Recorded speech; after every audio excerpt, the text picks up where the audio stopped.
ঈসা আলাইহিস সালাম দাজ্জালকে মারার পরে আরেকটা প্রজাতি বের হবে, এর নাম ইয়াজুজ আর মাজুজ। নাম শুনেছেন?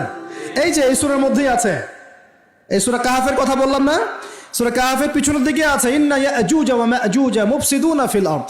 যুলকারনাইন বাদশার কথা পড়বেন, তিনি এই যে দেয়াল নির্মাণ করে দিয়েছিলেন লোহা এবং তামা দিয়ে, মনে আছে, পড়েছেন? আচ্ছা, এই ইয়াজুজ আর মাজুজ যখন বের হবে পৃথিবীর পানি খেয়ে শেষ করে ফেলে দিবে একেবারে।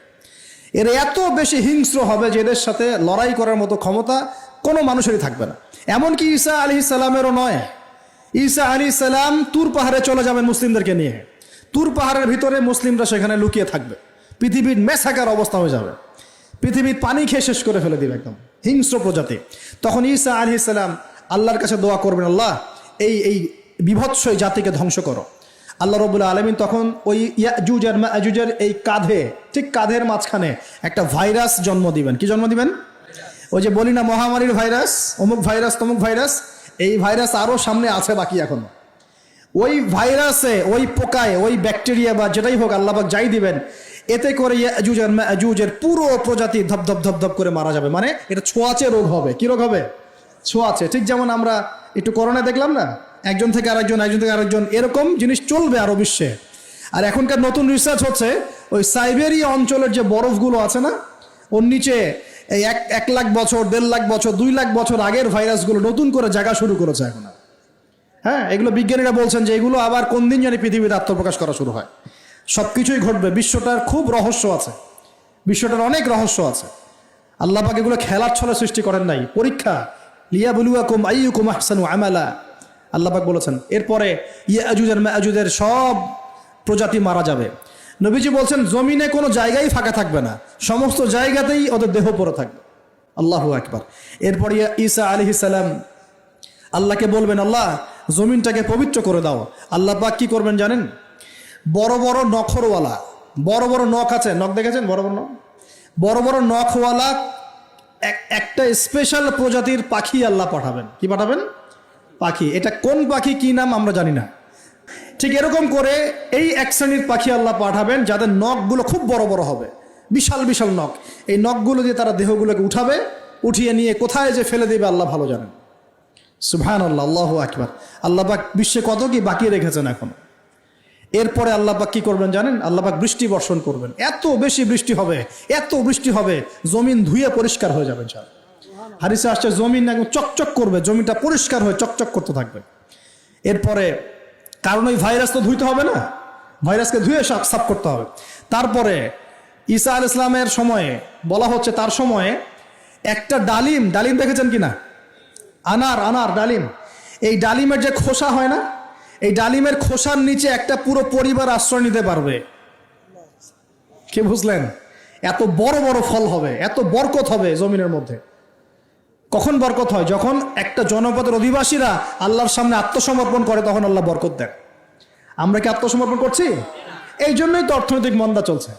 এমনি এমনি নাকি?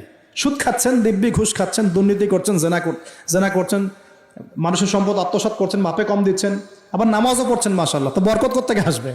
তো বরকত কখন আসে? যখন একটা কম আল্লাহর সামনে সম্পূর্ণ আত্মসমর্পণ করে। একটা ডালিম হবে, এটা রূপকথা নয়, এগুলা গাল গল্প বলছি না। এই প্রতিটা কথা আল্লাহ পাকের ওহী থেকে আসছে, এর একটা কথা মিথ্যা হবে না ইনশাআল্লাহ তাআলা। বিশ্ববাসীরা দেখবে একটা ডালিমের নিচে একটা পরিবার আশ্রয় নিতে পারবে। এত স্পেসিফিকলি বলা হয়েছে হাদিসগুলোতে। নবী সাল্লাল্লাহু আলাইহি ওয়াসাল্লাম বলেছেন যে 10 জন ঘোড়সওয়ার, কয়জন ঘোড়সওয়ার? 10 জন ঘোড়সওয়ার বের হবে ইমাম মাহদির সময়, যারা খোঁজ নিতে যাবে যে দেখি দাজ্জাল বের হয়েছে কিনা। ঘোড়ায় করে খোঁজ নিতে যাবে, দেখি দাজ্জাল বের হয়েছে কিনা। ওই 10, নবীজি বলছেন আমি ওই 10 জনের নামও জানি, ওদের বাবার নামও জানি। সুবহানাল্লাহ। এত স্পেসিফিক জ্ঞান দেয়া হয়েছে আল্লাহর পক্ষ থেকে নবী সাল্লাল্লাহু আলাইহি ওয়াসাল্লামকে। তার হাদিস থেকে বলছি যে ডালিমের নিচে পরিবার আশ্রয় নিতে পারবে। তো অনেকে হয়তো হাসবে, কি বলে একটু উল্টা পাল্টা কথা, তাই না? নাস্তিকরা মনে করতে পারে যে হাসবে, আরে হাহারি এক দিয়ে রেখে দেবে। এখন মানুষ ফেসবুকের মতো চিন্তা করে, ফেসবুকের মতো হাসে, ফেসবুকের মতো কাঁদে। মানুষ এখন রোবটিক হয়ে গেছে। ঠিক আছে, আচ্ছা। তো এরপর কি? এরপরে বরকতের এই সময়টা শেষ হয়ে যাবে কখন? যখন মানুষ আবার সেই জেনা, পাপ, শিরিক, কুফর এগুলোতে লিপ্ত হবে। আল্লাহ রাসূল বলছেন এমন একটা মানুষও বাকি থাকবে না, একটা মানুষও না যে খালি লা ইলাহা ইল্লাল্লাহ কালিমাটা পড়তে জানে, এমন একটা মানুষও বাকি থাকবে না। বলেন নাউজুবিল্লাহ। ওরা হবে এই পৃথিবীর সবচেয়ে নিকৃষ্ট মানুষ, ওদের চেয়ে নিকৃষ্ট কোনো মানুষ এই পৃথিবীতে হবে না। এখনো কি এরকম সময় আসছে? আসে নাই। এখন কি লা ইলাহা ইল্লাল্লাহ আছে না? আছে, হ্যাঁ, হয়তো তার পূর্ণাঙ্গ প্রয়োগটা নাই, কিন্তু কালিমা তো আছে কি না? তখন নবীজি বলছেন এমন একটা যুগ আসবে যে লা ইলাহা ইল্লাল্লাহ বলার মতো একটা মানুষ খুঁজে পাওয়া যাবে না, আর মানুষ রাস্তাঘাটে কুকুরের মতো জেনা করবে। রাস্তাঘাটে কুকুর যেমন সঙ্গম করে না রাস্তাঘাটে, ওই রকম করে মানুষ রাস্তাঘাটে জেনা করবে। ওই সময়ে আল্লাহ রাব্বুল আলামিন পশ্চিম দিক থেকে সূর্য উঠাবেন। কোন দিক থেকে?